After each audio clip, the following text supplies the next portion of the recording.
बिस्मिल्लाहिर्रहमानिर्रहीम, अस्सलामुअलैकुम, good morning public, सुबह बखैर। मैं हूँ रुखमा इरफान मलिक। अब्दुर्रऊफ साहब अभी कुछ रोज़ के लिए हमें ज्वाइन नहीं कर पाएंगे, बट उनके हवाले से अपडेट ये है कि ही स्टेबल नाउ। सो आप सबको इस दुआ, इस उम्मीद के साथ इस शो में खुशामदीद कहती हूँ कि आप सब बिल्कुल खैरियत से होंगे, आपका दिन बहुत ज़्यादा खुशगवार गुजरेगा और इसके लिए आप लोग कुछ ना कुछ प्रोडक्टिव करेंगे, कुछ ना कुछ क्रिएटिविटी लेकर आएंगे। इसके साथ साथ रोज़ जिस तरह से मैं आगाज़ में कहती हूँ कि बहुत हिफाजत अब सबके लिए ज़रूरी हो गई है, क्योंकि कोविड जो है वो दोबारा से सर उठा रहा है।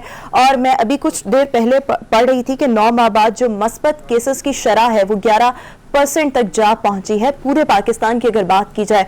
इसके साथ साथ इस्लामाबाद को ले लें, हैदराबाद को ले लें और लाहौर सबसे ज़्यादा मुतासरा सिटीज़ हैं, बट अगर हम कराची को देखें तो मस्बत केसेस जो हैं वो 41% तक जा पहुंचे हैं, बल्कि इससे भी ज़्यादा चले गए हैं। सो खदशा है कि शायद लॉकडाउन लग जाए। कुछ जगहों पर स्मार्ट लॉकडाउन का नफाज किया जा चुका है।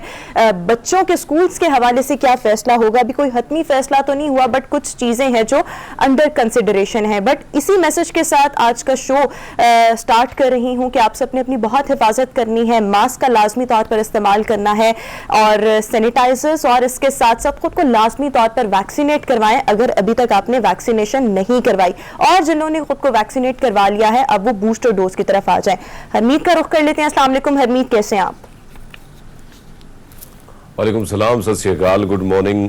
बिल्कुल रोमा आपने दुरुस्त फरमाया कि अगर हम देखें बहुत सारी चीज़ें जो है कोरोना के हवाले से बड़ी तेज़ी से चीज़ें फैल रही हैं, और जिस तरह NCOC की जानिब से जो बच्चों के हवाले से भी बात हुई है कि जो स्कूल्स हैं, अब जो छोटे बच्चे हैं 12 साल से कम जो बच्चे हैं उनको एक दिन छोड़ के स्कूल जाना पड़ेगा। और PSL की अगर हम बात करें तो PSL भी शुरू होने वाला है, तो उसके हवाले से भी बहुत सारी चीज़ें हैं कि मेरे ख्याल में 25% जो शायकीन क्रिकेट है उनको इजाज़त होगी। इस तरह अगर हम देखें, क्योंकि मैंने कोरोना, मुझे याद है जब वबा फूटी थी बहुत बुरी तरह, तो उस वक्त बहुत कम साफ़ी जो थे वो मैदान में काम कर रहे थे, ग्राउंड में काम कर रहे थे, बहुत साफ़ी छुट्टियों पे चले गए थे। तो उसमें मैं भी था, शामिल था कि मैं ग्राउंड पे जब काम करता था तो मैंने चीज़ें देखी कि जिस तरह केसेस रिपोर्ट होते थे, तो आज मैं देख रहा था तकरीबन जो केसेस आज मैंने देखा है NCOC की वेबसाइट पे, तो 5472 केसेस रिपोर्ट हुए और 8 मरीजों की डेथ भी हुई है। तो ये एक बहुत बड़ा साइन है। मैं समझता हूँ ये खतरे की एक नई घंटी है जो बज रही है, बार बार जो ये अलार्म बज रहा है। तो हमें ज़रूर एहतियाती तदाबीर पर अमल करना होगा, और क्योंकि बचना है, क्योंकि दोबारा अगर उसी ज़िंदगी में जाना है जो 2 साल 1 साल कबल हम गए थे, और जो पूरी ज़िंदगी जिस तरह वो साल एक महदूद घरों तक महदूद था, तो खुदा न खास्ता उस हद तक दोबारा अगर हम पहुंचने से पहले इन तमाम तर चीज़ों को अपना ले तो बहुत सी बचत जो है वो हो सकती है। और वो तब जो हम सब ने एज अ कॉम बेयर किया था, ना सिर्फ हम पाकिस्तान की बात करें बल्कि अगर हम पूरी दुनिया को देखें तो जहां पर लॉकडाउन लगा, कुछ जगहों पर स्मार्ट लॉकडाउन लगा, पूरी दुनिया में मईशत, इकोनॉमी बहुत ज्यादा मुतासर हुई और उसके आफ्टर इफेक्ट्स पूरी दुनिया अभी तक फेस कर रही है। और हम पाकिस्तान को देखें सो यहाँ पर हमारी बहुत सी चीजें पहले से ही खराब थी, कोरोना की वजह से सोने पे सुहागा हो गया, सो उसके साइड इफेक्ट्स अभी तक हम देख रहे हैं। सो कोशिश ये करनी है कि हम सब अपनी इख्तियात इस अंदाज में करें कि हमें दोबारा से लॉकडाउन की तरफ मत जाना पड़े, बिकॉज जान है तो जहान है। सो आप सब ने अपनी केयर करनी है और ऑब्वियसली अपने मुल्क के लिए भी, अपने मुल्क के लोगों के लिए भी, और यहाँ से वाबस्ता जो लोग हैं उनके लिए भी आसानियां पैदा करनी है। But anyways let's start from top stories. आज की टॉप स्टोरीज अपने व्यूअर्स के साथ शेयर करती चलूं, तो उसके साथ हम आगाज करेंगे। उसके बाद हम आएंगे जनाब कोविड की, जिस तरह से सिचुएशन अभी हम डिस्कस कर रहे थे। कोविड जो है वो ये कहा जा रहा है कि 16 ईयर्स से जो कम उम्र के बच्चे हैं उनके लिए बहुत ज्यादा लीथल साबित हो रहा है। रीजंस क्या है, प्रोटेक्शन किस तरह से करनी है, आज हमने ये डिस्कस करना है। इसके साथ साथ इस्लामाबाद से हरमीत का एक खुसूसी पैकेज है, और वो पैकेज इस हवाले से है कि बहुत से लोग वेट कॉन्शियस बहुत ज्यादा होते हैं, बट उनका टाइम इस तरह से होता है, वो टाइम मैनेज नहीं कर पाते। आजकल का जो दौर है वैसे ही बहुत ज्यादा मसरूफ है, किसी के पास जिम जाने का टाइम नहीं, किसी के पास वॉक करने का टाइम नहीं। कुछ लोग फिर ऐसी सूरत हाल में मेरे जैसे भी होते हैं जो बहुत ज्यादा लेजी भी होते हैं। सो ऐसे लोगों ने अपने घर की हुदूद में रहते हुए कौन कौन सी एक्सरसाइजेस करनी है ये इस रिपोर्ट में आज हम आपको दिखाएंगे। इसके साथ साथ फ्रीलांसिंग का शोबा ना सिर्फ पाकिस्तान बल्कि पूरी दुनिया में बहुत ज्यादा तरक्की करता चला जा रहा है। सो पाकिस्तान में बैठे लोग जो हैं वो ऑनलाइन किस तरीके से अर्निंग कर रहे हैं, कर सकते हैं, मजीद क्या क्या ऑप्शंस हम फ्रीलांसिंग में एक्सप्लोर कर सकते हैं, इसको भी आज हम डिस्कस करेंगे। इसके साथ साथ डेस्टिनेशन वेडिंग का रिवाज बहुत ज्यादा आजकल हम देख रहे हैं। हर कोई अपनी शादी को एक मुनफरद आइडेंटिटी देना चाहता है। सो ये क्यों चीज इतनी परवान चढ़ रही है? आज हमारे साथ फोटोग्राफर इरफान एहसन शो में हमें ज्वाइन करेंगे, जो कि किसी तारुफ के मोहताज नहीं है। इसके साथ साथ अफसोसनाक सूरत हाल उमरकोट में हालात से तंग आकर 350 अफराद कलेक्टिवली अगर हम देखें तो खुदकुशी कर चुके हैं। इसके रीजंस क्या हैं, वहां क्या मामलात हैं, और हमने इस चीज को अपनी सोसाइटी से किस तरह से अवॉइड करना है, किस तरह से हमने अपने लोगों की ट्रेनिंग करनी है, किस तरह से उनकी साइकोलॉजिकल काउंसलिंग करनी है, इसको भी हम डिस्कस करेंगे। और इसके साथ साथ महंगाई के बायस जो मुल्क की एम्ब्रॉयडरी इंडस्ट्री है वो खस्ता हाली का शिकार है। स्पेशली अगर हम हब देखें तो इस चीज का जो हब समझा जाता था फैसलाबाद समझा जाता था, बहुत ज्यादा सफर कर रहा है। रीजंस क्या है, इसको भी हम फाइंड आउट करने की कोशिश करेंगे। डेली डोज के साथ आगाज, और डेली डोज में सबसे पहले मैं बात करना चाहूंगी कि अभी तो मैं लाहौर में हूं, यहां से ही स्टार्ट कर लेते हैं कि लाहौर का मौसम इंतहाई औसम है। औसम इस तरह से है कि कल हरमीत यहाँ पर बड़ा प्लेजेंट मौसम था, हल्की बूंदाबांदी मैंने देखी, और उस टाइम पर मैं बाहर थी तो बहुत प्लेजेंट मौसम था। अगर आप कह लें, वो कहते नहीं कि चाय की थोड़ी चुस्कियां हो, पकौड़े हो, कोई ड्राई फ्रूट्स वगैरह हो, इस किस्म का मौसम था। बट अनफॉर्चुनेटली जब लाहौर में बारिश होती है, बिल्कुल जब लाहौर में बारिश होती है तो आई डोंट नो क्या रीजन है, बट सड़कें जो हैं वो ट्रैफिक से भर जाती हैं, और ट्रैफिक जो होती है, ट्रैफिक की रवानी बहुत ज्यादा मुतासर होती है। तो ट्रैफिक बहुत स्लो थी, मुझे कहीं पे पहुंचना था, मैं टाइम पर पहुंच नहीं सकी।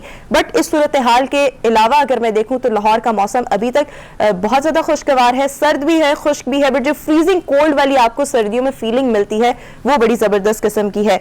सिंध का अगर हम रुख कर लें, और बिलखुसूस कराची का रुख कर लें, तो यहाँ पर आइंदा चंद रोज में जो मौसम है वो सर्द और खुश रहेगा। बारिशों की कोई प्रेडिक्शन फिलहाल नहीं, बट जो सिंध के कुछ इलाके हैं जैसे कि सक्कर है, जैकबाबाद है, शहीद बेनजीराबाद, मोहिंजोदड़ो, यहाँ पर शदीद फॉग जो है उसकी प्रेडिक्शन जाहिर की गई है। हरमीत, बिल्कुल आपकी बात दुरुस्त है। हम देख रहे हैं कि इस्लामाबाद में भी कल बारिश जो है, हल्की फुल्की जो बूंदाबांदी है वो थी, और आज सुबह के वक्त जो है धुंध है। क्योंकि मैं पहली बार मैंने उस दिन भी ये जिक्र किया था कि जो धुंध है उसमें इजाफा हो रहा है। साथ साथ अगर इस्लामाबाद की अगर बात करें तो उमूमन हम देखते हैं कि जब शाम का वक्त हो या रात का वक्त हो तो यहाँ से 7 बजे के बाद जो हल्की फुल्की फॉग है वो शुरू हो जाती है, ये जो धुंध जो है वो पूरी छा जाती है। लेकिन अब हम देखते हैं कि सुबह के वक्त भी हल्की फुल्की जो धुंध है वो छाई हुई है, और आज ऐसा लग रहा है कि किसी भी वक्त जो है वो बारिश हो सकती है। क्योंकि जो है कमाल की ये एक तो हम देखें तो बादलों का राज है, और इस्लामाबाद तो वैसे भी करीब है मरी के, तो वहां से जो बर्फबारी हुई है और बर्फ हो रही है तो वहां से ठंडी ठार हवाओं का रुख सीधा इस्लामाबाद की ओर होता है, और इस्लामाबाद में भैया कमाल की सर्दी है। तो मैं ये कहूँगा, और इसके साथ साथ अगर हम देखें खैबर पख्तूनख्वा के इलाकों में भी जो है वो बारिश और बर्फबारी के इम्कानात जो है वो ज़ाहिर बात जो बालाई इलाके हैं तो उसमें इम्कानात आज जाहिर किए जा रहे हैं। और ऐसे में ये इस बार हम देख रहे हैं कि जो सर्दी है, मुझे याद है कि गुज़िश्ता साल जो है वो सर्दी इतनी ज्यादा उसमें शिद्दत नहीं थी, लेकिन इस बार हम देख रहे हैं कि शिद्दत बड़ी ज्यादा हो गई है। और अच्छा है, सर्दियां हैं तो वही ठंड तो होगी ना। बिल्कुल ठीक, और सर्दियों में ठंड होनी भी चाहिए, क्योंकि मैं हमेशा से एक बात कहती हूँ, एक तो मुझे विंटर सीजन बहुत ज़्यादा पसंद है, बट इसके साथ साथ अगर हम देखें तो पाकिस्तान में हमें बहुत टाइम तक शदीद गर्मी बर्दाश्त करनी पड़ती है। सो उसको अगर हम देखें तो मैं कहती हूँ कि जितना लंबा विंटर सीजन चल सकता है चले, ताकि ज़्यादा से ज़्यादा लोग इसको एंजॉय कर सके। बट मैंने देखा कुछ लोग सर्दियों से, शदीद सर्दी से इरिटेट भी होने लग जाते हैं। फिर आपको मेरे गाँव जाना होगा या सवाद जाना होगा, तो वहाँ पे बड़े लंबे अरसे तक सर्दियाँ होती है, और जून तक का जो है वो सर्दियों का सीन चलता रहता है। बड़ा आपको बड़ा मजा आएगा, क्योंकि एक ही महीना या 1.5 महीने वहाँ पे गर्मी होती है। तो अच्छी बात है, बट मैं जो है वहाँ का रुख कर लेते हैं। बिल्कुल ठीक हो गया। अच्छा, सवाद का आपने जिक्र किया, बट अब मैं बलूचिस्तान का रुख करना चाहूंगी। कोयटा और गिरदोनवाह की अगर हम बात करें तो वहां पर भी शदीद सर्दी अभी भी है, और आने वाले कुछ रोज तक शदीद सर्दी जो है उसकी लहर जो है वो बरकरार रहेगी। इसके साथ साथ कुछ एरिया जो है वहां पर शदीद धुंध भी पड़ेगी। इसके साथ साथ मौसम का हाल बताने वाले ये कह रहे हैं कि पूरे पाकिस्तान में मौसम जो है ओवरऑल सर्द भी रहेगा, खुश्क भी रहेगा। जो कुछ एरियाज हैं, अगर हम नॉर्दर्न एरियाज की स्पेशली बात करें, मलका कोहसार, मरी का अगर हम जिक्र करें तो यहाँ पर हल्की फुल्की बर्फबारी भी हो सकती है। इसके साथ साथ नेशनल डिजास्टर मैनेजमेंट अथॉरिटी की अगर हम बात करें तो सूबाई और जिले डिजास्टर मैनेजमेंट अथॉरिटीज को किसी भी किस्म की हंगामी सूरत हाल से निपटने के लिए अलर्ट भी जारी किया जा चुका है। इसके साथ साथ अभी हम अपनी नेक्स्ट स्टोरी की तरफ आएंगे और हरमीत, मौसम का तो हमने जिक्र कर लिया, कोविड से हमने आगाज किया और लोगों को मैसेज भी दे दिया कि भाई अपनी एहतियात बहुत ज्यादा जरूरी हो चुकी है।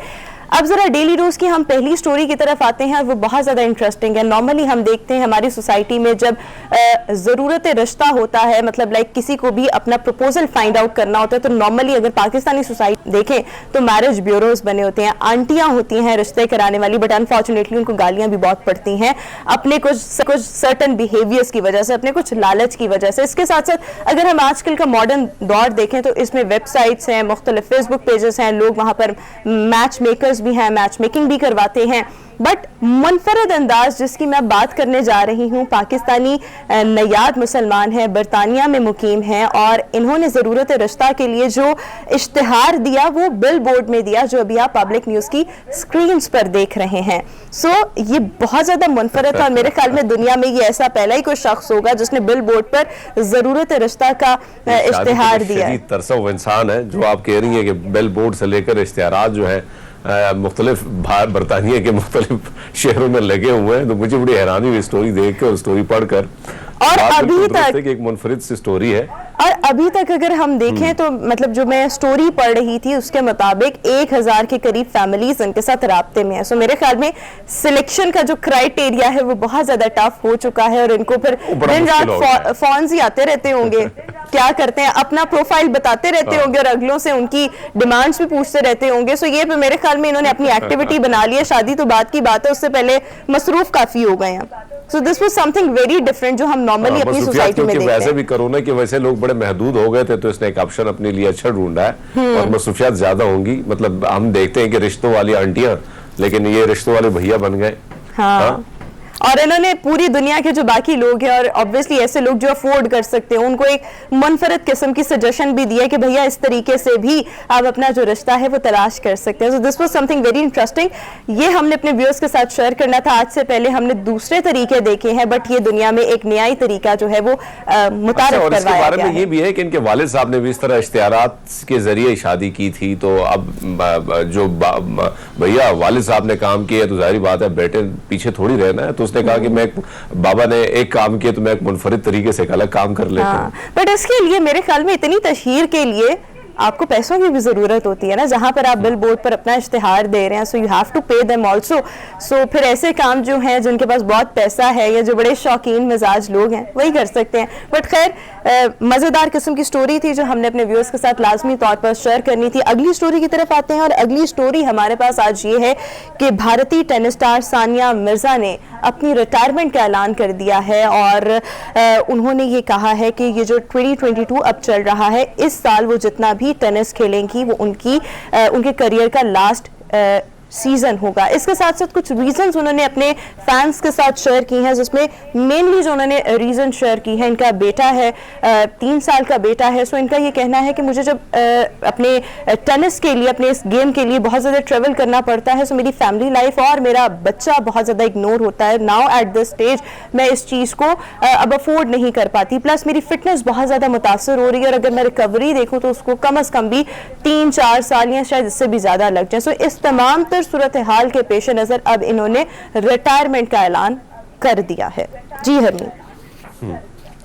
अच्छा, वैसे अगर हम देखें इसमें कोई शक नहीं कि सानिया मिर्जा शादी के बाद जो वेट उन्होंने गेन भी किया और जो फुर्ती थी उनकी, जिस तरह वो गेम खेलती थी, और हमने उसको हमेशा देखा है कि वो कोई ना कोई टाइटल जो है भारत के नाम करती, अपने नाम करती। लेकिन उसके बाद जैसे शादी हुई तो उसके बाद हम देख रहे हैं कि इनका जो उरूज था उसमें कोई ना कोई कभी जो है हमने देखी है। तो अब एक जबरदस्त सा वक्त है, एक खूबसूरत सा, क्योंकि एज भी उनकी काफी हो गई है और वेट भी बढ़ गई है, साथ साथ में रिस्पॉन्सिबिलिटी भी बढ़ गई है। तो मैं समझता हूँ कि अब एक ऐसा वक्त होता है कि आपको अंदाजा हो जाता है कि अब भैया आगे मुझसे नहीं होगा, तो इससे बेटर है कि मैं बड़े आराम से रिटायरमेंट ले लूं। तो ये एक अच्छा डिसीजन है। मैं समझता हूं कि बहुत खेल लिया भारत के लिए उन्होंने और बहुत अच्छे तरीके से उन्होंने जिस तरह नाम बनाया, जिस मैनर से नाम बनाया और जिस तरह उन्होंने भारत के लिए काम किया, तो मैं समझता हूं कि बहुत कम लोगों को ऐसे मौके मिलते और इन मौके से वो फायदा उठाते और फायदा उठा के वो मुल्क को भी कुछ चीजें जो है वो मुल्क के नाम कर देते हैं।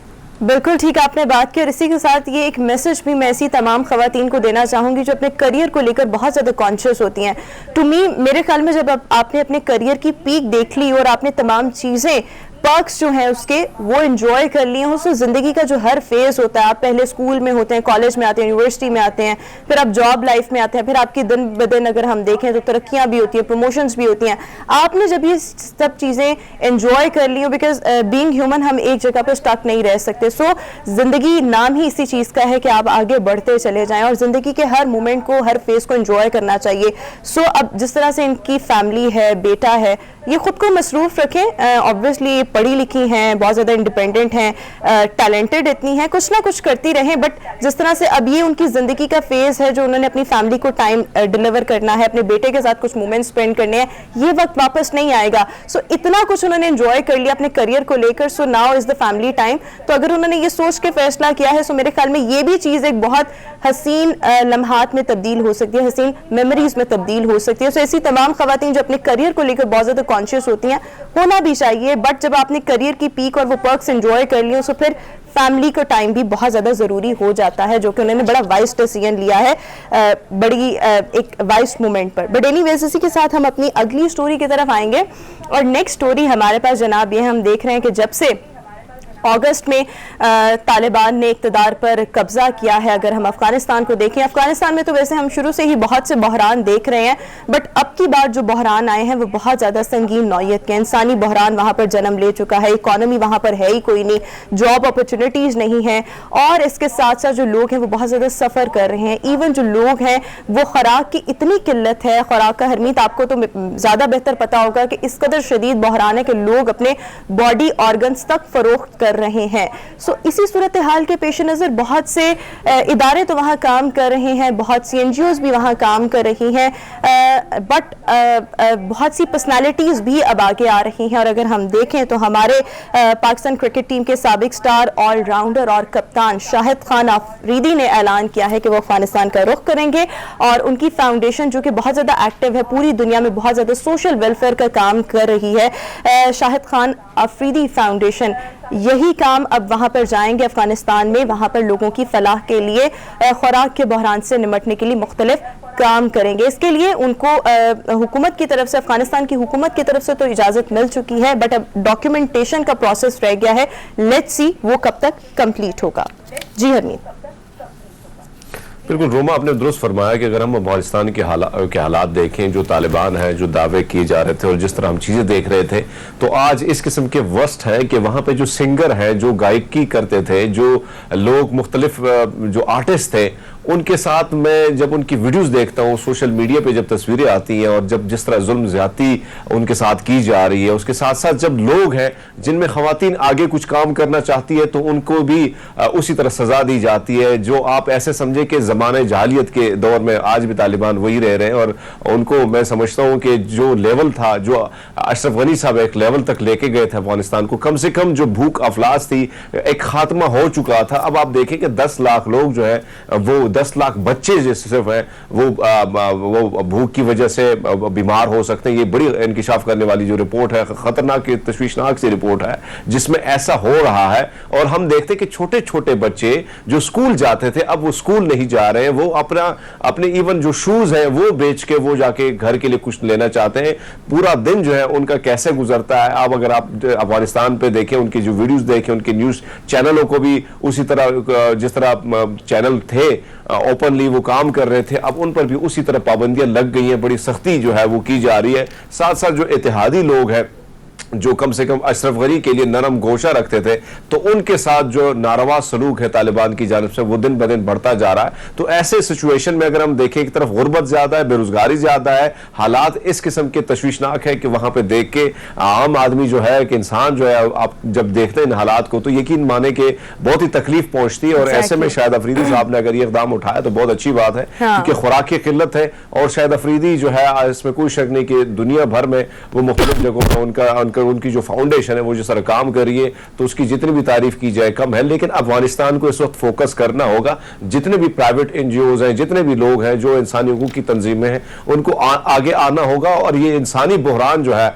ये जो शिद्दत इख्तियार कर रहा है और वहां पे भूख अफलास की जो सूरत हाल है, इसको कंट्रोल करने के लिए मैं समझता हूं कि पूरी दुनिया को आगे बढ़ना होगा। जिस तरह पाकिस्तान है कोशिश कर रहा है, पूरी कोशिश भी कर रहा है, दिल से कर रहा है, लेकिन एक पाकिस्तान के कहने पर या एक पाकिस्तान के करने पर कुछ नहीं होगा, बल्कि पूरी दुनिया को आगे बढ़ना होगा और फलाही कामों के लिए साथ देना होगा अफगानिस्तान। बिल्कुल ठीक हो गया। और इसी के साथ हम अपनी लास्ट स्टोरी की तरफ आएंगे, जो कि डेली डोज की लास्ट स्टोरी है। हमने कुछ रोज पहले भी डिस्कस किया क्रिप्टो करेंसी को, डिजिटल करेंसी को। अनडिक्लेयर्ड पाकिस्तान में अमाउंट बहुत ज्यादा है, लोग इसमें बहुत ज्यादा इन्वेस्टमेंट कर रहे हैं। अदालती अहकामात कुछ थे कि स्टेट बैंक जो है और हुकूमत जो है कोलैबोरेशन करे, मुशावरत करे और इसको रेगुलेट किया जाए और इसके लिए जो तमाम तर चीजें हैं वो तरतीब दी जाए। बट अभी जो है हम देखें तो कोई पॉलिसी नहीं बनाई गई। अब हमने देखा है कि FIA के पास ये मामला गया। FIA ने क्रिप्टो करेंसी और डिजिटल करेंसी का काम करने वाली 1600 के करीब जो वेबसाइट्स हैं उनको बंद करने का फैसला किया। और इस हवाले से अगर हम देखें तो साइबर क्राइम विंग ने पाकिस्तान टेलीकॉम अथॉरिटी को खत भी लिख दिया है और इन तमाम वेबसाइट्स को बंद कर दिया जाएगा। जो खिलाफ वर्जी करेगा उसके खिलाफ कार्रवाई भी अमल में लाई जाएगी। रीजन इज दिस कि अभी तक कोई पॉलिसी स्टेट बैंक और हुकूमत वाज़े नहीं कर सकी। जी हरमीत। बिल्कुल आपकी बात दुरुस्त है। अगर हम देखें तो जब भी एक तो मुझे हैरानी हो रही है, परेशान भी हो रहा हूं, क्योंकि FIA तब ये काम करता है, तब हमारे इदारे जो है वो हरकत में आ जाते हैं जब यहाँ पे लोगों ने इन्वेस्टमेंट की होती है। यहाँ पे एक इन्वेस्टमेंट के हवाले से अगर हम देखें तो पूरी दुनिया में क्रिप्टो करेंसी जो है वो बड़ी, उस पर लोग, अगर उन लोगों ने उसका फायदा भी बहुत उठाया, एक आम आदमी जो है उससे भी वो फायदा उठा रहा है। तो साथ साथ अगर हम देखें रोजगार की जो शरह है उसमें भी, बेरोजगारी की जो शरह है उसमें भी कमी आती है। लेकिन यहाँ पे कवानीन जो है किसके कहने पर, क्योंकि मुझे याद है कि तहरीक इंसाफ की हुकूमत जब क्रिप्टो करेंसी के हवाले से इतनी सरगर्म थी कि KPK के मुख्तलिफ इलाकों में क्रिप्टो के करेंसी के हवाले से मशीनें भी जगह जगह लगाई गई थी, अवेयरनेस के हवाले से भी काम हो रहा था।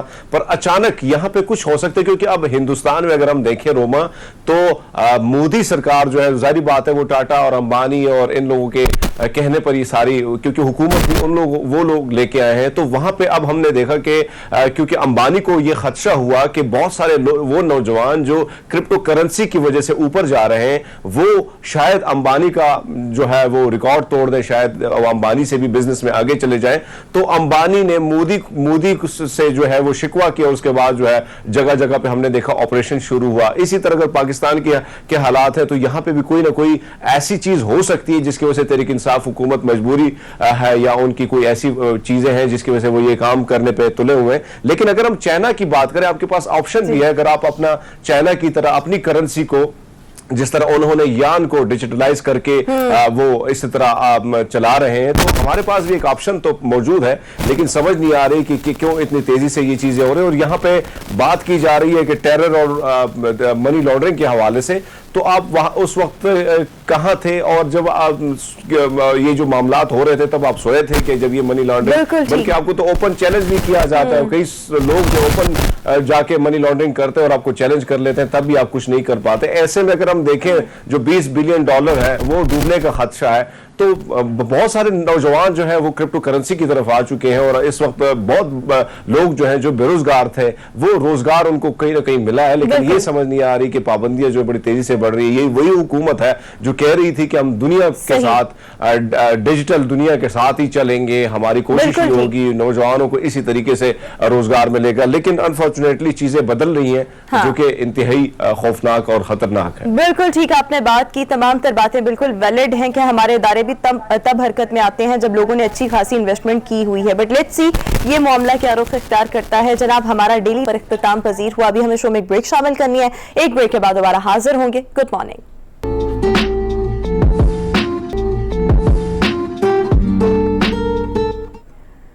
ब्रेक के बाद एक बार फिर से गुड मॉर्निंग पब्लिक में आपको खुश आमदीद कहेंगे। व्यूअर्स, कोविड की अगर हम सिचुएशन को देखें तो पूरी दुनिया में कोविड जो है एक बार फिर से सर उठा रहा है। और अगर हम पाकिस्तान देखें तो यहाँ पर भी कोविड की सिचुएशन बहुत ज़्यादा इंटेंसिफाई करती जा रही है और जो मस्बत केसेस की शरह है वो 11% तक जा पहुंची है। इसके साथ साथ हमने शुरू में भी कुछ हाई रिस्क सिटीज़ आपके साथ शेयर की थी। कराची में इस वक्त मस्बत केसेस की शरह जो है वो 41% तक जा पहुंची है। ओमिक्रॉन के केसेस हम बहुत ज्यादा देख रहे हैं, मेरे ख्याल में बहुत ज्यादा ही वाइडली स्प्रेड हो चुका है। बहुत से लोग इस वक्त टेस्ट नहीं करवा रहे, और अगर कुछ लोग टेस्ट करवाने लग जाएं तो पता लगे कि कमोबेश हर घर में ओमिक्रॉन के केसेस 1 से 2 निकल आएंगे। बट द पॉइंट इज कि हुकूमत की तरफ से, एनसीओसी की तरफ से भी यह कहा जा रहा है कि आने वाले जो 2 से 3 हफ्ते हैं वो कोविड को लेकर बहुत ज्यादा खतरनाक साबित हो सकते हैं। ओमिक्रॉन के हवाले से ओवरऑल कितना खतरनाक है, और स्पेशली बच्चों को लेकर, और किस उम्र के बच्चों को लेकर ज्यादा खतरनाक है, इस वक्त secretary general Pakistan medical association doctor Qaiser Sajjad साहब हमें शो में ज्वाइन करें। Sir thank you so much, welcome to good morning public. Sir सबसे पहले तो ये जानना चाहूंगी कि ओमिक्रॉन कितना खतरनाक है हर इंडिविजुअल के लिए, या किन कंडीशंस के लोग ऐसे हैं जिनके लिए ज्यादा खतरनाक है। इसके साथ साथ एक और सवाल जो कि मेरा दूसरा सवाल है, बच्चों के लिए ओमिक्रॉन किस हद तक ज्यादा लीथल साबित हो सकता है?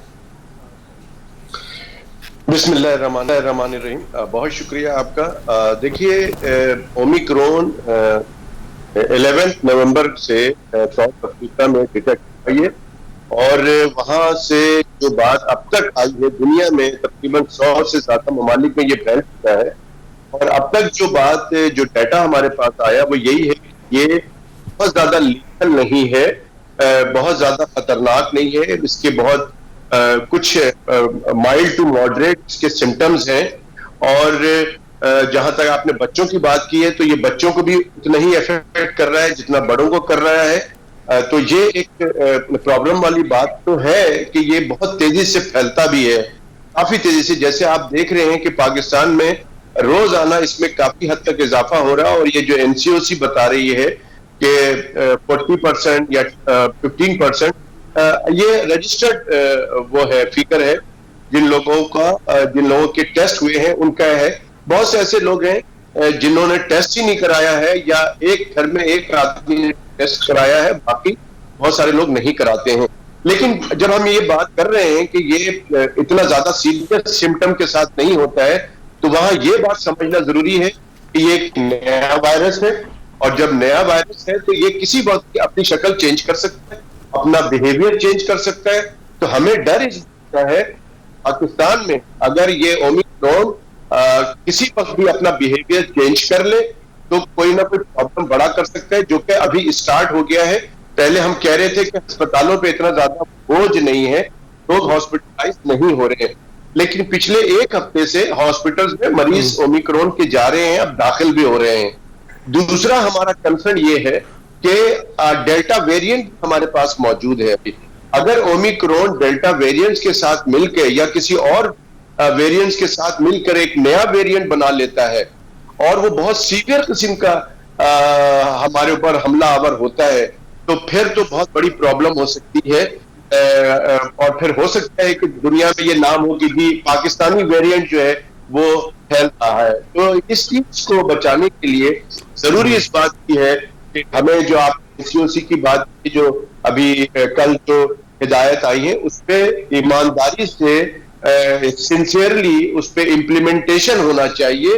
तो है, बहुत सी हिदायत होती है हुकूमत की तरफ से, हम as a Pakistan medical association की तरफ से बहुत सारी बातें बार बार करते हैं, लेकिन अनफॉर्चुनेटली अमल दरामद नहीं होता। जब अमल दरामद नहीं होगा तो खतरा है उन पर अमल दरामद नहीं। डॉक्टर सज्जाद साहब, आपसे पूछना चाहूंगा कि आपको याद होगा जब डॉक्टर साहब साथ ही मौजूद रहिएगा था।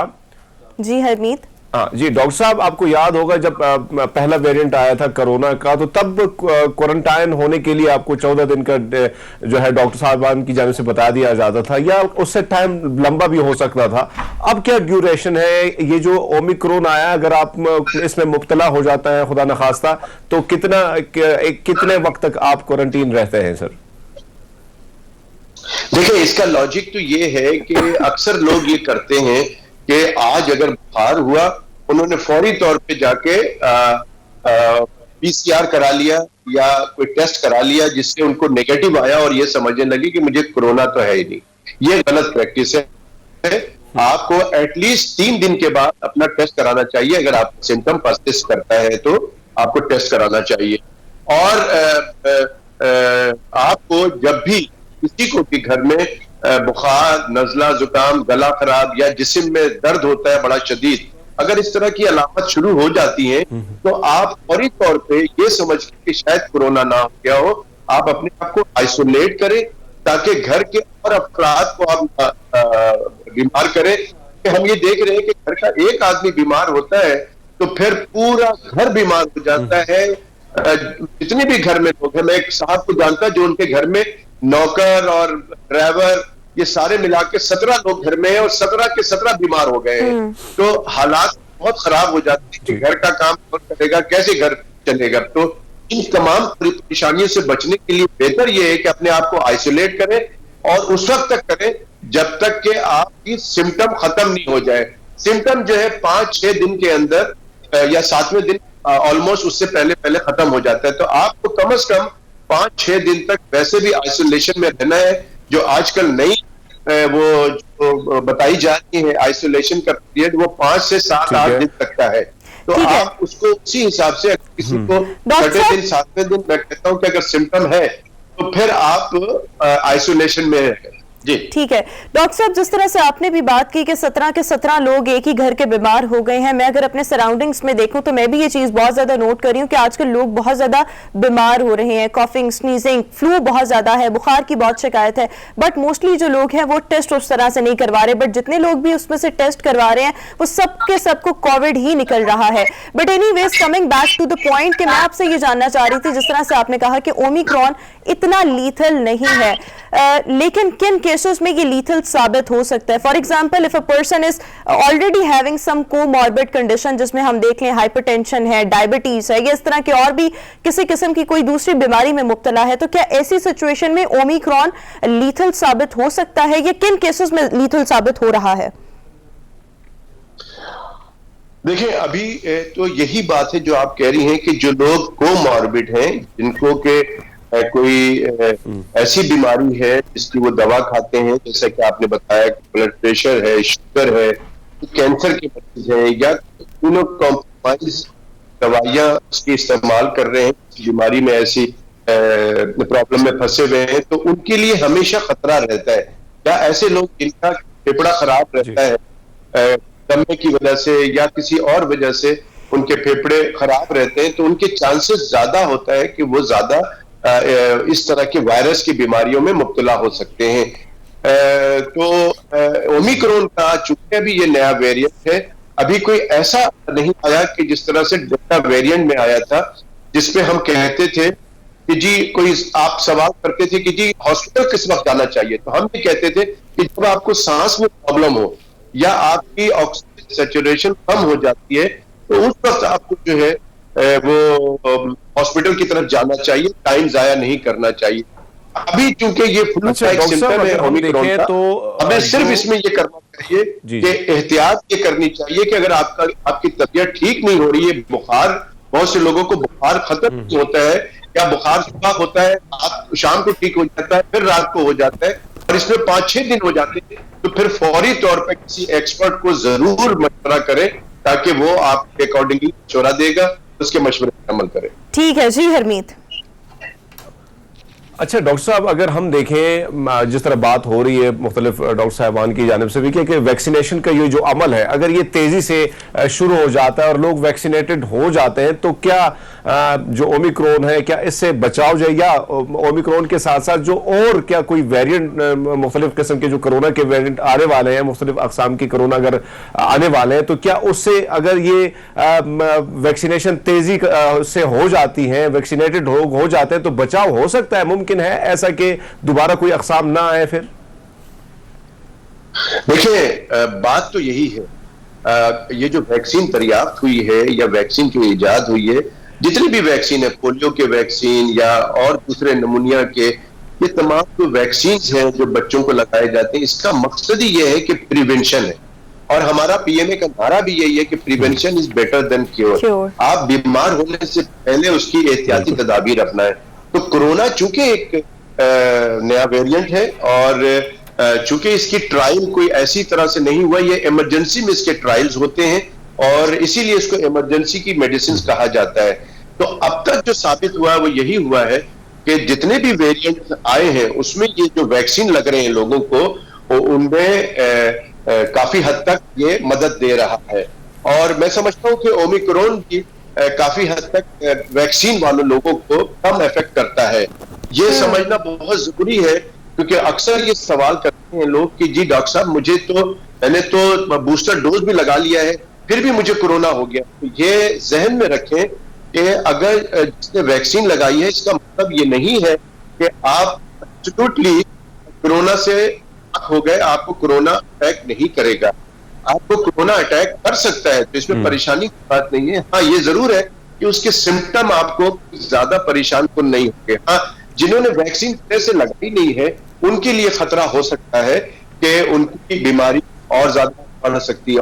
खासकर लोग जो कि मुख्तलिफ बीमारियों में पहले से बीमार है, चेस्ट की बीमारियों में, फेफड़े की बीमारियों में, शुगर की, ब्लड प्रेशर की या कैंसर की, और उन्होंने वैक्सीन नहीं लगाई है और उम्र भी ज्यादा है, तो वो उनके लिए खतरा हो सकता है कि कोई भी वेरिएंट आए और उन पे अटैक करता है, तो उनके लिए रिस्क है कि उनको प्रॉब्लम हो सकती है। ऐसा वैक्सीन मैं समझता हूँ, आपके तवज्जुह से मैं बताऊं कि वैक्सीन जिन्होंने पहली डोज नहीं लगाई है, वो फौरी तौर पे वैक्सीन लगाना शुरू कर दे, और जिन्होंने दूसरी डोज लगाए हुए 6 महीने हो गए, उनको फौरी तौर पर बूस्टर लगाना चाहिए। मैं देख रहा हूं कि लोग बूस्टर की तरफ कम जा रहे हैं। अभी तक शायद रोजाना 17,000 के या 12-15,000 के लोग वैक्सीन लगाते हैं। मैं समझता हूं कि बूस्टर डोज फौरी तौर पर लगाएं जिनके 6 महीने हो गए। ठीक है। बहुत शुक्रिया डॉक्टर साहब, आपने हमारा ये वक्त निकाला, इतनी जबरदस्त गुफ्तगू और फिर मैसेज भी दिया। और यही बात, एक तो SOPs का लाजमी तौर पर इख्तियार करनी है, ख्याल भी रखना है, और SOPs के साथ साथ जिन लोगों ने अभी तक खुद को वैक्सीनेट नहीं करवाया, वैक्सीनेट लाजमी तौर पर करवाएं, और जिनकी 2 डोजेस कंप्लीट हो चुकी हैं, अब उनको बूस्टर डोज की तरफ लाजमी आना है, ताकि आप खुद को ज्यादा से ज्यादा महफूज रखें। इसका मतलब हरगिज ये नहीं कि आपको कोविड होगा नहीं, बट अगर कोविड हुआ भी, सो उसकी जो लीथल सिचुएशन है, लीथल कंडीशन है और साइड इफेक्ट्स हैं, उनसे आप बच सकते हैं। अभी हम एक ब्रेक शामिल करनी है, एक ब्रेक के बाद दोबारा हाजिर होंगे। ब्रेक के बाद एक बार फिर से गुड मॉर्निंग पब्लिक में आपको खुश आमदीद कहेंगे। व्यूअर्स, हम ब्रेक पर जाने से पहले कोविड की सिचुएशन को डिस्कस कर रहे थे, और कोविड से बचने का एक ही तरीका है कि आपने SOPs का लाजमी तौर पर ख्याल रखना है। इसके साथ साथ एक जो बहुत बड़ी चीज़ है कि आपने इम्यूनिटी लेवल अपना बहुत ज़्यादा मेंटेन रखना है, बेहतर रखना है। इसके लिए ऑब्वियसली आपको एक्सरसाइज की तरफ जाना है, और खुराक को बहुत ज़्यादा बेहतर रखने की ज़रूरत है। विटामिन्स और मिनरल्स जो कि बहुत ज़्यादा इसेंशियल हैं, वो आपकी डाइट का हिस्सा होने चाहिए। कैल्शियम एंड विटामिन C, इसके अलावा और भी बहुत सी चीज़ें हैं। फ्रूट्स का बहुत ज़्यादा इस्तेमाल करें, वेजिटेबल्स को बहुत ज़्यादा इस्तेमाल करें, ऐसी तमाम चीज़ें जो आपकी इम्यूनिटी को ज़्यादा से ज़्यादा बेहतर बना सकती हैं। सो जहाँ पर हम फलों का जिक्र अगर हम करें, सो अमरूद को अगर हम देखें तो इसमें विटामिन C वाफर मकदार में होता है, इम्यूनिटी लेवल आपका बहुत अच्छा रह सकता है। इसके साथ साथ अगर हम इसके बेनिफिट्स की तरफ जाएं, हेल्थ बेनिफिट्स की तरफ जाएं, तो वो बहुत ज्यादा हैं। ब्लड शुगर लेवल को बहुत ज्यादा रेगुलेट करता है, हाइपरटेंशन को मेंटेन रखता है। जो हाइपरटेंशन के पेशेंट्स इनफैक्ट उनके लिए बहुत ज्यादा बेहतर है। इसके अलावा जिन लोगों को बहुत ज्यादा कॉन्स्टिपेशन की शिकायत होती है उनके लिए भी बहुत ज्यादा अमरूद जो है वो फायदेमंद है। हरमीत, आप कोई कमेंट ऐड करना चाहेंगे तो वेल एंड गुड, अदरवाइज हमारे पास इस हवाले से एक रिपोर्ट है। पहले चलकर सर्दियां में नज़ला जुकाम और इन चीजों से बचने के लिए बहुत बेहतरीन चीज है कि विटामिन C की एक छोटी सी मकदार भी अगर आप ले लेते हैं तो बच जाते हैं। और अमरूद का तो जायका ही कमाल का होता है ना, वैसे मजे का ही होता है। सर्दियां तो खाना चाहिए। हाँ, अच्छा, मैंने बहुत से लोग अपने इर्द गिर्द ऐसे देखे हैं, वो अमरूद खाते हैं, बट जो उसका मेन पोर्शन होता है, जो मेन हिस्सा होता है, जो आपकी हेल्थ के लिए बहुत ज्यादा फायदेमंद है, जो उसके सीड्स होते हैं इनसाइड, उनको निकाल देते हैं। उनको लगता है ये हमें बहुत ज्यादा ना इरिटेट कर रहे हैं, बट जो असल चीज है वो इन्हीं सीड्स में है। लाइक जिन लोगों को कॉन्स्टिपेशन की कंप्लेन है, शिकायत है, वो अगर इन अमरूदों को इस्तेमाल करें विद दीज सीड्स, तो वो उनके लिए बहुत ज्यादा बेनिफिशियल साबित हो सकते हैं। बट हमारे पास इस हवाले से खुसूसी पहले चलकर हम अपने व्यूअर्स के साथ वो रिपोर्ट शेयर करना चाहेंगे। जय चनाब की पट्टी पर वाक़ पिंडी भटिया की सरजमीन पर पाए जाने वाले बागात अपनी रानाइयों के बायस पंजाब भर में मुनफरिद मकाम रखते हैं। मुल्क भर में सफेद और हल्के सब्जी माइल रंगत के अमरूद के बागात तो आम पाए जाते हैं, मगर पिंडी भटिया का इलाका ठट्ठा हालत में एक बाग ऐसा भी है जिसके अमरूद देखने में सेब और आड़ू की मानंद नजर आते हैं। ये अमरूद देखने में जितने जाज़बे नजर हैं, खाने में उतने ही खुश जायका और मिठास से भरपूर हैं। शहरी मार्केट की बजाय बाग से ताज़ा अमरूद खरीदने को तरजीह देते हैं। ये अमरूद जो है ये अंदर से सुर्ख हैं और बहुत ही लाजवाब अमरूद हैं, और इधर से बाहर है जो है बाजार से मिल जाते हैं। बागबान इंतहाई एहतियात के साथ पौधों से फल तोड़कर नफासत के साथ पैक करके मुल्क के मुख्तलिफ शहरों की मंडियों में सप्लाई करते हैं, मगर अखराजात की भरमार, खादों की अदम दस्तयाबी से परेशान ये बागबान हुकूमती तवज्जो के मुंतजिर हैं। भाईजान जमीन का ठेका बड़ा ज्यादा हो गया है, स्प्रे और खादें वैसे बड़ी महंगी हो गई हैं। अगर हुकूमत हमारा ख्याल करे, हम ये फल बाहर के मुल्कों में भेजकर अपना और मुल्क का फायदा कर सकते हैं। अमरूद सिर्फ मुंह का जायका ही दुबाला नहीं करता, बल्कि इसमें शामिल अज्जा इसे सेहत के लिए बेहतरीन फल बनाते हैं। तिब्बी माहिरीन के मुताबिक अमरूद शुगर, ब्लड कैंसर, मेदे और अमराजे कल्ब के लिए इंतहाई मुफीद है। महंगी खादें और ज़रूरी अद्वियात की रोज बरोज बढ़ती कीमतों से परेशान ये बागबान हुकूमती तवज्जो के मुंतजिर हैं। सरकार अगर इनकी रसाई बैनुल अक़वामी मंडियों तक मुमकिन बनाए तो ये बागबान ज़र मुबादला की सूरत में मुल्की खजाने में इजाफे का बायस रखते हैं। कैमरामैन अली रजा के साथ अजहर हुसैन, पब्लिक न्यूज़, पिंडी भटियां। ये रिपोर्ट आपने मुलाहिजा की, और जहां पर हम इसके हेल्थ बेनिफिट्स की बात कर रहे थे वहीं पर हमें काश्तकार बहुत ज़्यादा परेशान नजर आए हैं। हुकूमत को लाजमी तौर पर चाहिए कि ऐसे तमाम इश्यूज को भी लाजमी तौर पर एड्रेस करे, ताकि इन तमाम चीज़ों से हमारे जो मुल्क का रेवेन्यू है वो बेहतर हो सके, और होना भी चाहिए। अभी हमें शो में एक ब्रेक शामिल करनी है, हाजिर होंगे एक ब्रेक के बाद। Good morning.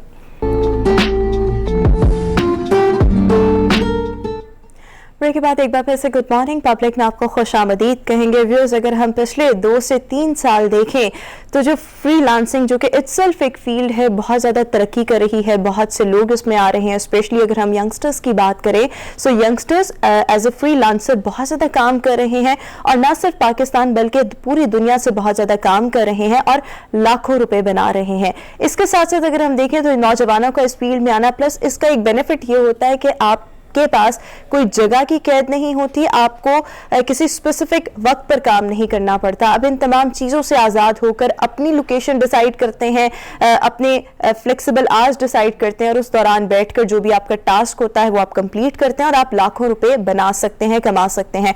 कोविड के दौरान हमने देखा कि ये चीज़ बहुत ज़्यादा इसने फ्लरिश किया, जो इसमें लोग आए उन्होंने भी बहुत ज़्यादा अच्छी खासी अमाउंट वो अर्न की। सो आज हम आपके साथ जो स्टोरी शेयर करने वाले हैं, basically it's an inspirational story.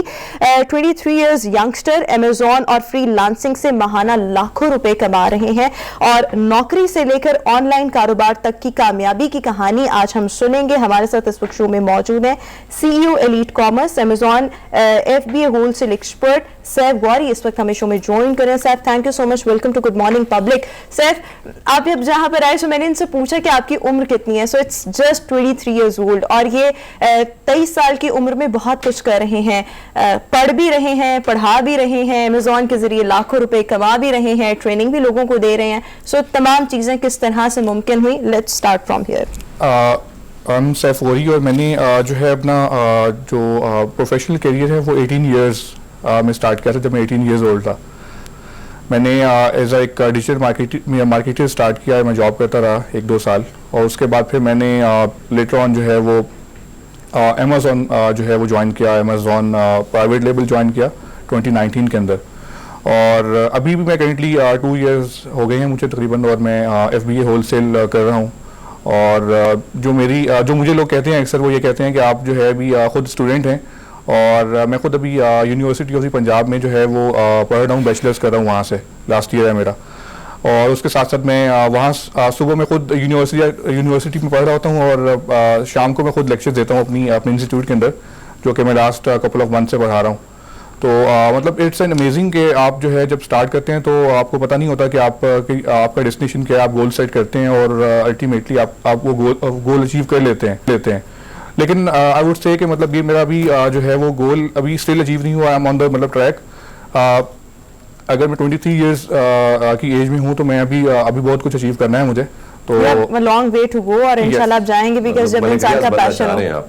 Not the Malik Riaz, but he'll have his own identity. Why Malik Riaz? Everybody has his or her own identity. तो आपको भी उसी से किया ना, क्योंकि पाकिस्तान में वही है, तो उसको क्रॉस, हाँ बिल्कुल उसको क्रॉस करना इंसान की। अच्छा पाजी, मैं बहुत ज्यादा बातें सुनता रहता हूँ, बल्कि देखते भी, यूट्यूब पे भी देखते हैं चीजें, और टेलीविजन की स्क्रीन पर आप जब आते हैं तो बड़ी खुशी भी होती है, दिल भी करता है कि भैया लाखों कैसे कमा लेते हैं। अब किसी बंदे के पास अब जीरो एक्सपीरियंस है, ABC भी मेरी तरह उसको नहीं आते फ्रीलांसिंग के हवाले से, क्या करना होगा, कैसा सीखना होगा, कैसे कनेक्ट करना होगा, कैसे कमाना होगा? अच्छा, उसमें बड़ी सिंपल सी चीज़ है कि आपको पहले तो अपने एक तो जो लोग जॉब कर रहे हैं ना उनके लिए तो ये है कि आपको डेडिकेटली कुछ टाइम निकालना है अपने लिए 4 to 5 आवर्स 4 to 5 आवर्स निकालें। हमारी कुछ आपको डिफरेंट आई वुड से कि मतलब आप मेरी वीडियोस जाके देखें, आप यूट्यूब पे जाके कुछ भी देखें जो भी आपकी फील्ड है ना। अगर आप डिजिटल मार्केटियर हैं या आपको लगता है कि यार अगर मैं फिजिकल ये काम करूँ तो आप उसको ऑनलाइन शिफ्ट करना चाहते हैं, तो आप उससे रेलिवेंट जो है स्टेप देखें और उसको देखें कि उसको कैसे शिफ्ट करना है, तो उसको एक दफ़ा फॉलो अप करें और वहाँ से सीख जाएं। अगर आप कहते हैं कि मुझे वहाँ से नहीं मैं सीख सकता, या कुछ लोग होते हैं जो वहाँ से सीख जाते हैं, मतलब जैसे कि मैं था, मैंने कहीं से प्रॉपर कोर्स नहीं किया, मैंने वहीं से सीखा। अगर आप कहते हैं मैं वहाँ से नहीं सीख सकता, तो फिर आपको डेडिकेटली किसी रिसोर्स के साथ अटैच होना पड़ेगा, किसी मेंटोर के साथ या किसी ऐसे पर्सन के साथ जो ऑलरेडी कमा रहा है। जो बंदा ऑलरेडी कमा रहा है वो उसके साथ आप अटैच हो जाएंगे तो वो आपको खुद ही कहीं ना कहीं किसी ट्रैक पे लाके खड़ा कर देगा। तो उसके लिए आपके पास डिफरेंट जो है इस वक्त ट्रेनिंग प्लेटफॉर्म्स हैं। ट्राई करें कि ऑनलाइन से स्टार्ट करें, खुद लर्न करें वहाँ से। एक ऐसी इन चीज़ों को इम्प्लीमेंट करना है। अगर वहाँ से नहीं लर्निंग होती तो फिर आप जो है डिफरेंट जो है रिसोर्सेज हैं जो आपको इस वक्त ट्रेनिंग्स वगैरह प्रोवाइड कर रहे हैं, सो यू कैन ज्वाइन। मतलब हमारा अच्छा, तो ये जो सवाल के लाखों रुपए आप महीने में कैसे कमा सकते हैं, उसका जवाब यही है कि जितने भी यूट्यूब पे वीडियोस पड़ी हुई हैं या जितने भी ट्रेनिंग सेशंस हैं वो आप देखें, और उसके बाद जब आपको थोड़ी सी भी समझ बूझ आने लग जाएगी फिर आप कुछ ना कुछ कर सकते हैं। ये इसका आंसर ये है। Yes, इसका बेसिक आंसर यही है कि आपको पहले खुद स्टार्ट करना है, खुद अंडरस्टैंड करना है कि ये है क्या। अगर तो वो चीज़ आपके लिए राइट फिट है तो आपको उस चीज़ में आना है, क्योंकि हमारे पास ऐसे लोग भी आते हैं जो ट्रेनिंग्स वगैरह लेते हैं लेकिन फिर भी वो कुछ कर नहीं पाते। उनका जो मेन रीजन ये होता है कि उनको इस चीज़ का पता नहीं होता। मतलब आपने मेरी यहाँ पे वीडियो देखी और आप उससे मोटिवेट हो गए, no you shouldn't be motivated. इस तरह से मोटिवेट नहीं होना। पहले आपने खुद उसको देखना है और फिर उसके बाद अंडरस्टैंड करना है कि यार ये चीज़ मेरे लिए है या नहीं है। अगर वो आपके लिए, आपको खुद पता चल जाएगा। आप 1 मंथ 2 मंथ गुजारें उसके अंदर, उसके बाद फिर उस चीज़ के अंदर आएँ। और अगर बिलीव में अगर आप उसको अंडरस्टैंड करके आएंगे हमारे पास और फिर आप उस पर जो है अपनी मेहनत करेंगे और राइट डायरेक्शन में लेके चलेंगे तो फिर आप उसको बड़ी इजीली अचीव कर लेंगे अपने गोल को। ठीक जी हरमीत। अच्छा पाजी, ये तो कमाल हो गया। चलो अब अगर हम देखें तो अक्सर लिखा जाता है कि भैया कॉपी पेस्ट करें और $10 कमाए दिन के। बड़ी खुशी होती है ना, दिल में थोड़ी ज्यादा हो जाती है खुशी।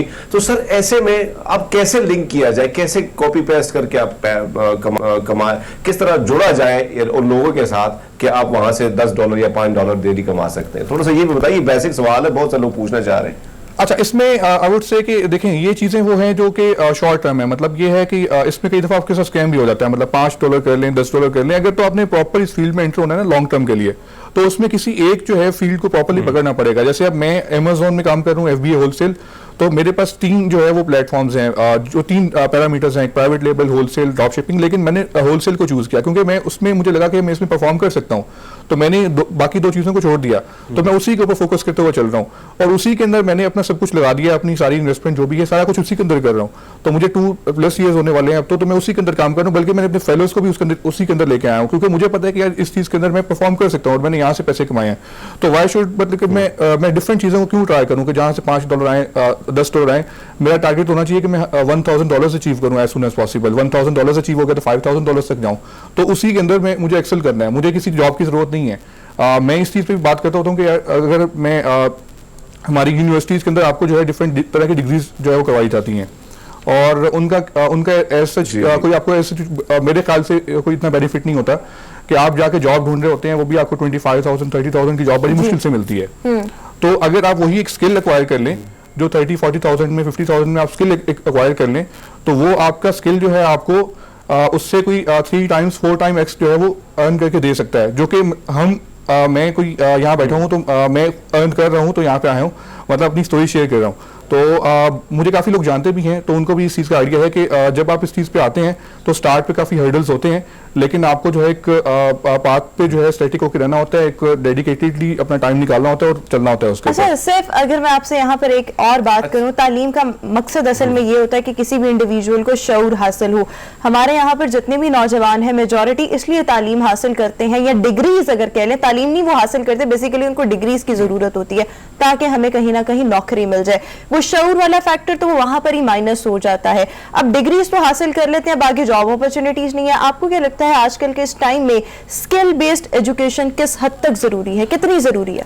देखें, अगर तो जब मैं अपनी यूनिवर्सिटी के अंदर गया था फर्स्ट ईयर में, जब मैं था, तो मैंने एक जो है अपना गोल सेट किया था कि जब यूनिवर्सिटी से जाऊंगा ना, तो जाने से पहले मेरे पास या तो मैं कोई खुद अर्न कर रहा हूँ, या डिग्री जो है मेरे लिए जॉब जो है ना वो ये नहीं मुझे ढूंढ के देगी। मुझे इससे जॉब नहीं निकालनी, बल्कि मुझे खुद ही कुछ अपने पाँव पे खड़े होना है। तो मैंने उस चीज़ पे एफर्ट की। अब ये है कि अगर आप उस चीज़ पे रहते हैं, मैंने काफ़ी सारे ऐसे फेलोज होते हैं जो सिर्फ इसलिए पढ़ रहे होते हैं कि हाँ मुझे जो है बाद में जॉब मिल जाएगी 70,000 के 80,000 की। उनको ये रियलाइज़ होना चाहिए कि मैंने अपनी जर्नी के स्टार्ट में पहले एक साल जॉब की है, और इतनी डिफिकल्ट है कि आपको 9 घंटे 8 घंटे जो है वो बॉस के अंडर काम करना होता है, उसकी बातें सुननी होती हैं। और वो आप क्या इसलिए पढ़ रहे हो कि यार आपने 25,000 या 30,000 कमाना है? नहीं, आप इसलिए नहीं पढ़ रहे, बल्कि आपने नॉलेज के लिए पढ़ना है। पैसा जो है हमेशा स्किल से बनता है, आपकी डिग्री से नहीं बनता। इस चीज़ को अंडरस्टैंड करना पड़ेगा आपको। ठीक है, वेरी राइट जी। अच्छा, सिर्फ एक और चीज, सिर्फ अगर हम देखें तो बहुत से लोगों के पास स्किल्स जरूर होते हैं, लेकिन उनको समझ नहीं होती है। और आप जैसे दोस्त आते हैं टेलीविजन पे बता देते हैं, लेकिन कुछ बेसिक चीजें हमसे भी सवाल रह जाते हैं। ऐसे में लेट सपोज अगर रोमा के पास वो एक अच्छा स्क्रिप्ट लिखती है, मैं वॉइस ओवर कर लेता हूं, अब हमारे पास ये स्किल्स हैं, अब कैसे कनेक्ट किया जाए अपने आप को, वो तरीकाकार क्या होगा, थोड़ा सा ये भी बताइएगा कि हम वहां से कनेक्ट होके अपनी वॉइस ओवर बेच के, अपना स्क्रिप्ट बेच के, या कोई और स्किल किसी दोस्त का है वो बेच के वो पैसा कमा सकते हैं। अच्छा, इसमें आपके पास ये जो आपने चीज़ें कही ना, कंटेंट राइटिंग, इसमें कंटेंट राइटिंग अगर आप इसको इंग्लिश में करते हैं तो इसमें बहुत ज़्यादा स्कोप है। बहुत सारे हमारे लोग हैं जो अमेजोन के अंदर कंटेंट राइटिंग करके बहुत सारा पैसा कमा रहे हैं। तो आई थिंक अगर आप इसमें ऑलरेडी कर रहे हैं तो आपके लिए इतना डिफिकल्ट नहीं होगा। और same goes for the voice over, तो वो भी आप कर सकते हैं। तो इसलिए आपको करना ये है कि आप यूट्यूब से इसका कोई बेसिक सा कोर्स देखें कि लोग इसको कैसे इंप्लीमेंट करें फाइवर और अपवर्क के ऊपर। तो वहाँ से आप इसको स्टार्ट करें फाइवर और अपवर्क से, तो आपको वहाँ से अच्छे खासे ऑर्डर्स आना शुरू हो जाएंगे। तो आई वुड से कि मतलब इंसान को जॉब मतलब नहीं करनी चाहिए। जॉब तब करनी चाहिए जहाँ पे उसका शायद पैशन हो, लेकिन पैसा कमाने के लिए शायद जॉब नहीं करनी चाहिए। अच्छा, जिस तरह से आपने ये बात की, मेरा अगला सवाल भी इसी से रिलेटेड था। आपने खुद ही थोड़ा सा जिक्र कर दिया जॉब। अब ये जो बिजनेस वाली चीज है, बहुत से लोग बिजनेस करना चाहते हैं, बट हर कोई बिजनेस के कैपेबल नहीं होता, सो वो जॉब ही मोस्टली लोग कर रहे होते हैं। आप किस तरह से डिफरेंशिएट कर सकते हैं कि इन क्राइटेरिया पर, इन बेसिस पर एक बंदा जॉब कर सकता है और ऐसे लोग जो हैं वो कामयाब बिजनेसमैन बन सकते हैं? अच्छा, इसमें जो हमारा जो है ना जो फील्ड है, इंडस्ट्री है, इसके अंदर आपको जब मैंने स्टार्ट किया तो मेरे पास भी कोई पैसे नहीं थे। मैं खुद एक जो है इतना कोई फाइनेंशियली स्ट्रांग नहीं था। जब मेरे फादर भी जो है प्राइवेट फर्म में जॉब करते हैं, तो कोई लाखों रुपए नहीं थे हमारे पास भी। मैंने भी एक कोर्स वगैरह जो लिया था ऑनलाइन ही, वहाँ से सीखा और सर्विसेज देना स्टार्ट की। पहले आप स्टार्ट करते हैं सर्विसेज से। आप सर्विसेज देते हैं, जो लोग आपके पास एज ए इन्वेस्टर आते हैं, डिफरेंट गोरे आते हैं या डिफरेंट ओवरसीज पाकिस्तानीज आते हैं जिनके पास इन्वेस्टमेंट होती है, टाइम नहीं होता। आप उनको सर्विसेज देते हैं, सर्विसेज से पैसा इकट्ठा करते हैं और उस पैसे को फिर अपने बिजनेस में इन्वेस्ट करते हैं।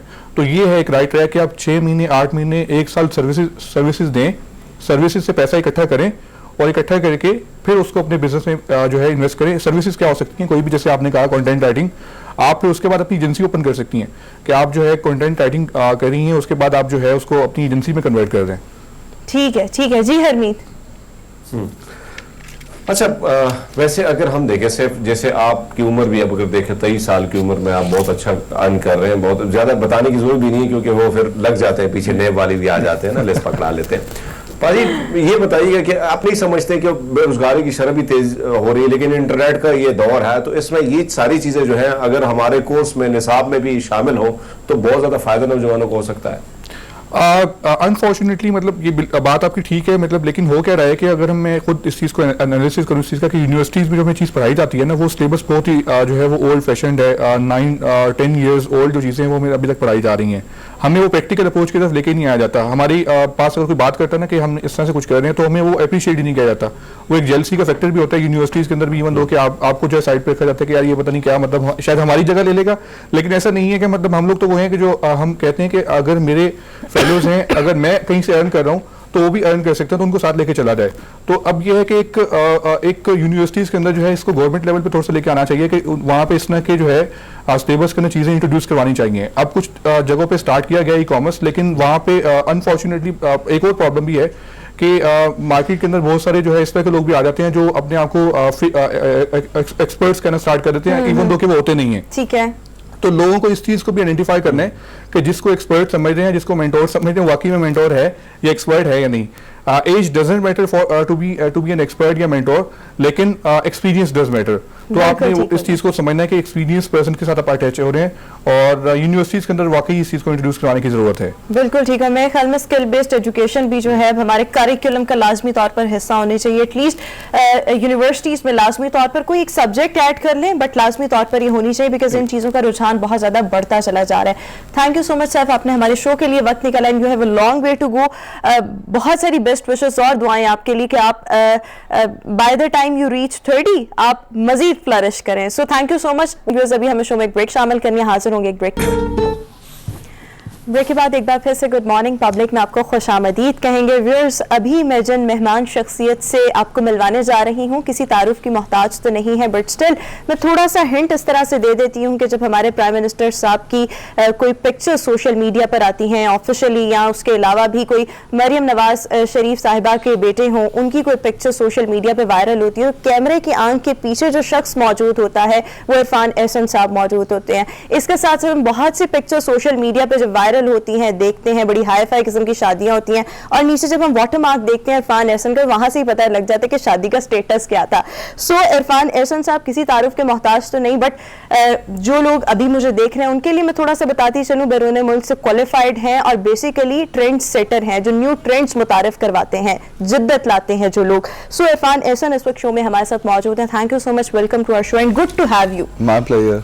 अच्छा, सबसे पहले तो ये कि बहुत से ट्रेंड्स आपने मतलब मुतारिफ करवाए। सो वेडिंग फोटोग्राफी जिसको हम बहुत ज्यादा अब हम चेंज अब देख रहे हैं, इसके पीछे आपका भी हाथ है, बट ये चीजें अब हम क्यों देख रहे हैं, इस कदर चेंज किस तरह से हुई हैं?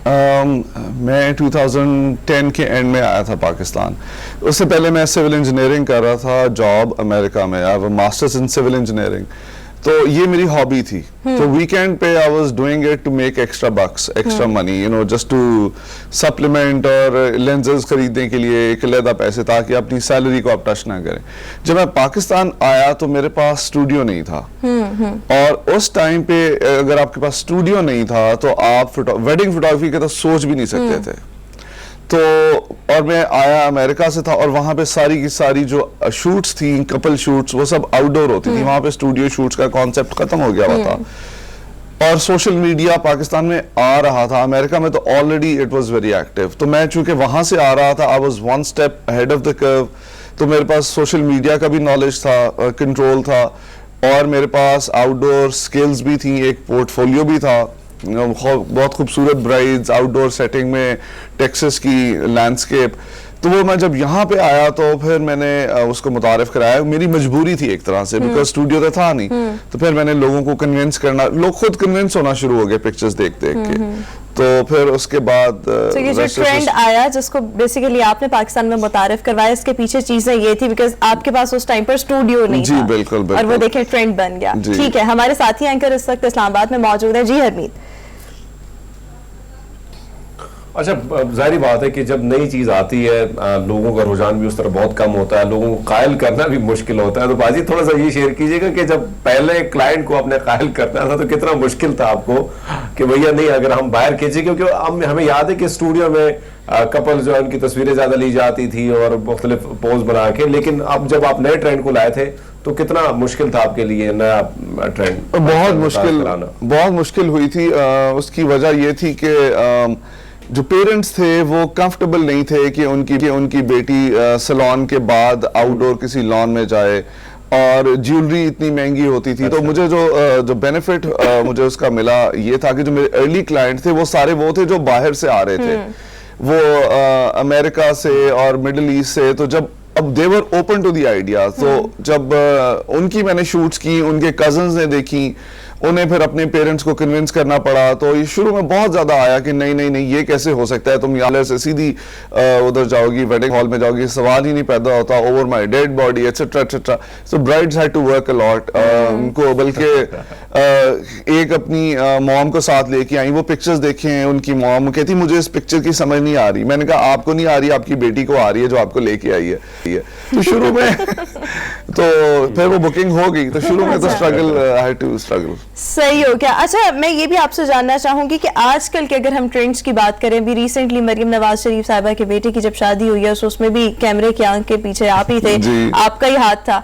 ये बताएं कि आजकल जो ट्रेंड्स इन हैं, इनमें तो एक तो आउटडोर शूट्स हो गए और भी बहुत सी चीजें हैं, कुछ चीजें मैं आपके साथ आगे चल के भी डिस्कस करूंगी, बट लेटेस्ट ट्रेंड्स क्या चल रहे हैं? लेटेस्ट ट्रेंड्स इस वक्त ज्यादा फार्म हाउसेस के और सनडाउनर्स के और ओपन एयर इवेंट्स के, और अब लोग चाहते हैं कोई नई से नई चीज ऐसी करें कि जो किसी और ने ना की। अब डेस्टिनेशन वेडिंग्स का बहुत कॉन्सेप्ट, लोग उस तरफ आ रहे हैं। अभी हम end of the month Turkey जा रहे हैं टू स्काउट लोकेशंस, साइप्रस में और टर्की में डिफरेंट रिजॉर्ट्स पे जाके।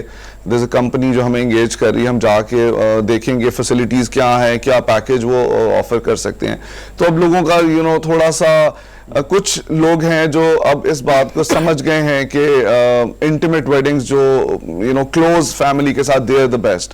तो लोग they're trying to do अच्छा, ये something वैसे different. आपको क्या लगता है जो डेस्टिनेशन वेडिंग्स हैं, इनका रुझान, ये चीजें इतनी प्रमोट क्यों हो रही हैं? बिकॉज लोग कुछ ना कुछ मुनफरद करना चाह रहे हैं।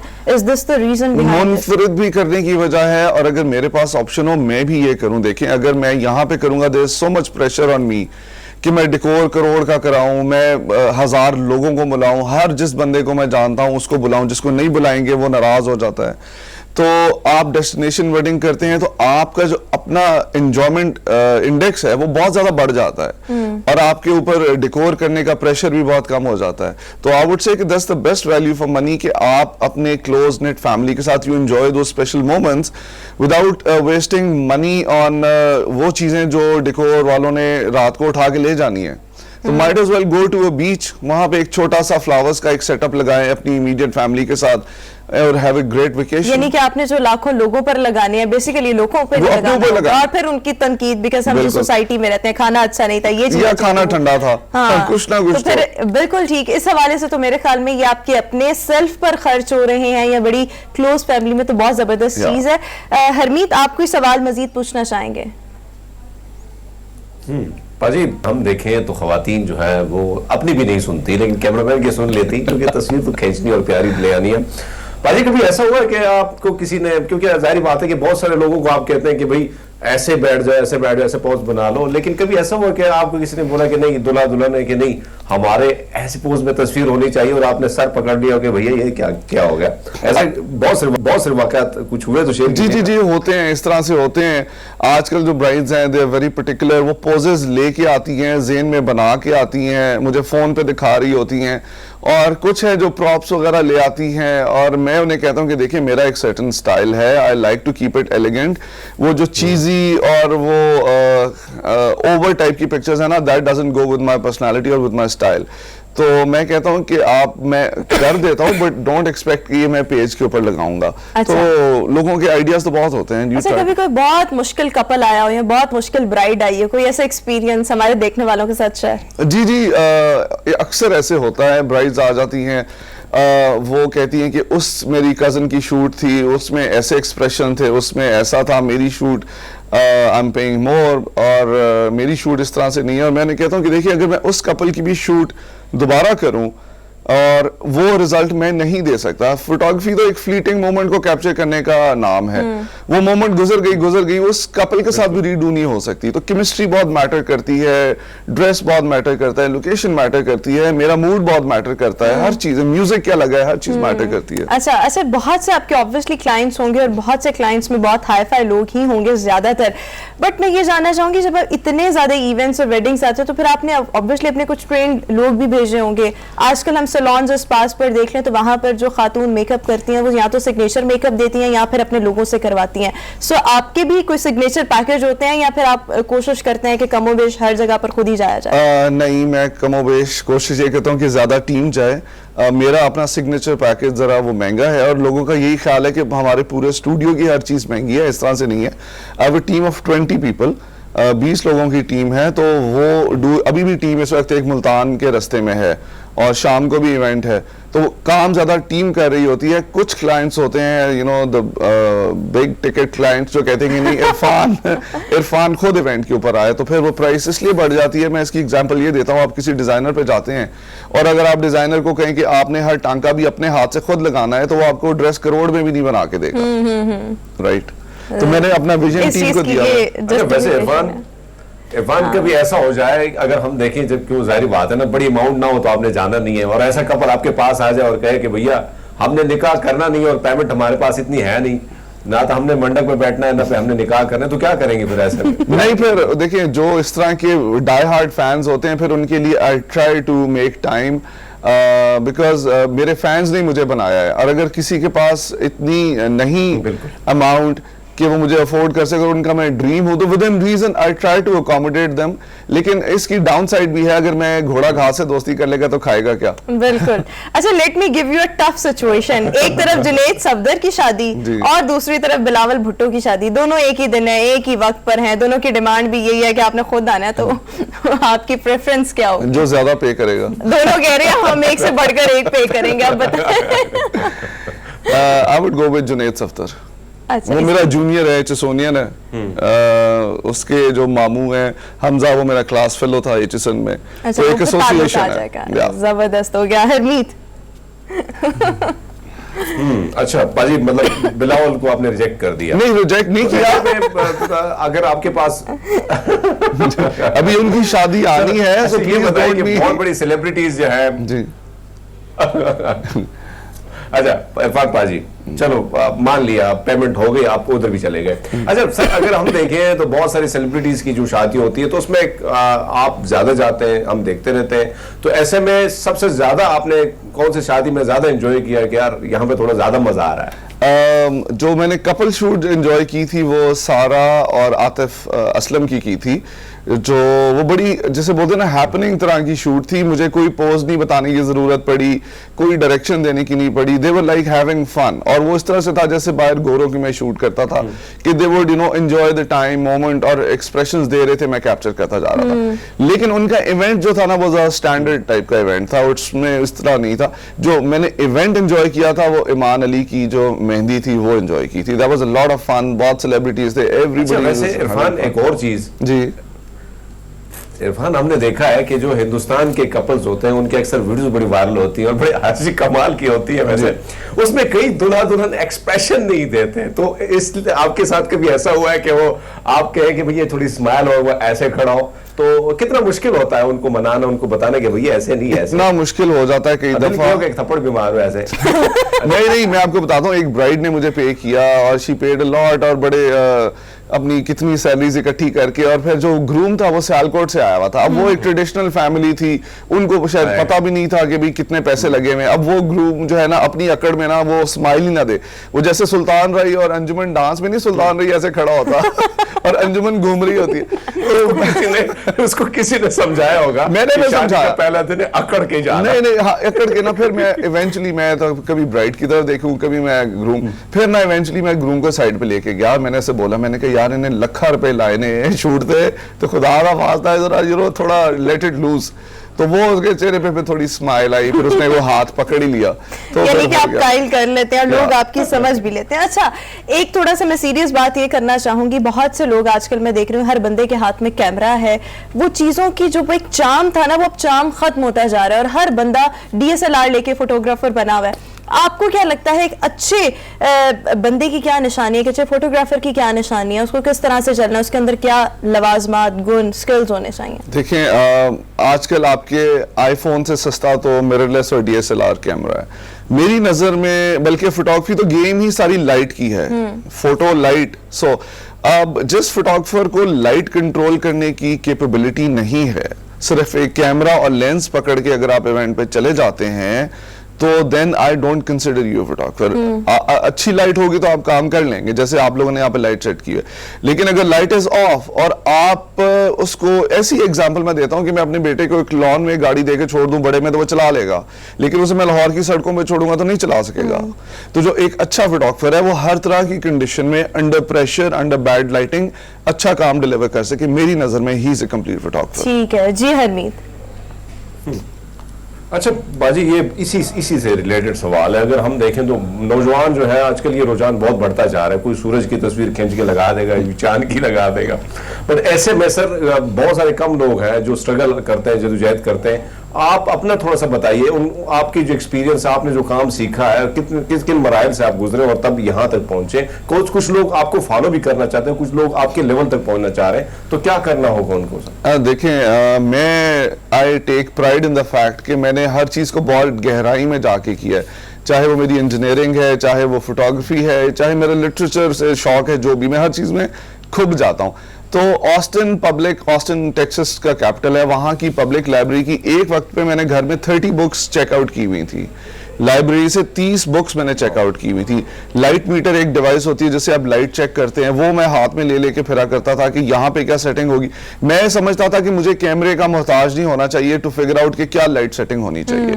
तो मैं ये रिकमेंड करूंगा कि आप जो साइंस बिहाइंड फोटोग्राफी है उसको सीखें, उसको समझें, क्योंकि मैंने एक बुक में पढ़ा था कि when you master the science behind photography only then you can focus on the art part। अगर आपको कैमरा कंट्रोल्स का, camera should become an extension of your hand. आपको पता होना चाहिए कि ये मैं कैमरे के डायल में थ्रू देखे बगैर एक डायल के क्लिक से क्या फर्क पड़ रहा है। तो यहाँ पे लोग पढ़ते नहीं है, समझते नहीं है, उन्हें ये पता नहीं है कि लाइट क्यों इतनी कैमरा सेट कर रहा है, कहाँ ओवर करना है, कहाँ अंडर करना है। कैमरा पकड़ा, देखा खराब आ गई, फिर चेंज करके दोबारा, उतनी देर में वो मोमेंट निकल जाती है। तो पोर्ट्रेट्स लेना आसान है, वो मोमेंट को कैप्चर करने के लिए you should be really in sync with the camera.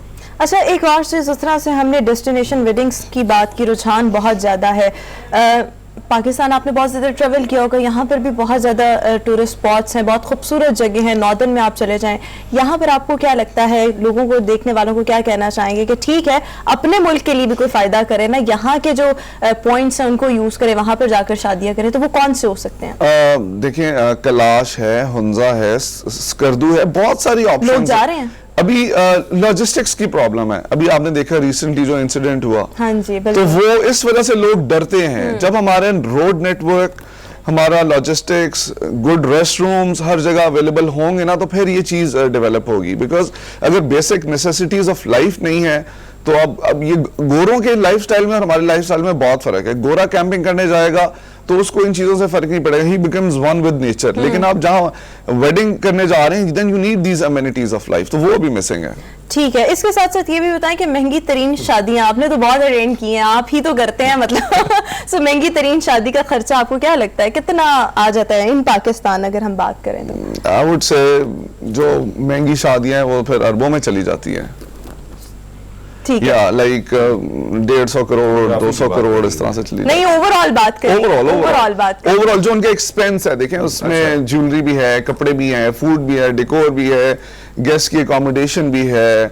कई एक शादी थी वहां पे 18 मेंबर्स का, एक अभी सिंगर ने 2 करोड़ लिया सिर्फ 2 घंटे का। अच्छा, अभी रिसेंटली, और उस शादी के लिए बारटेंडर्स जो थे वो टर्की से आए थे, वेट्रेसेस टर्की से आई थी, तो वो there is no and.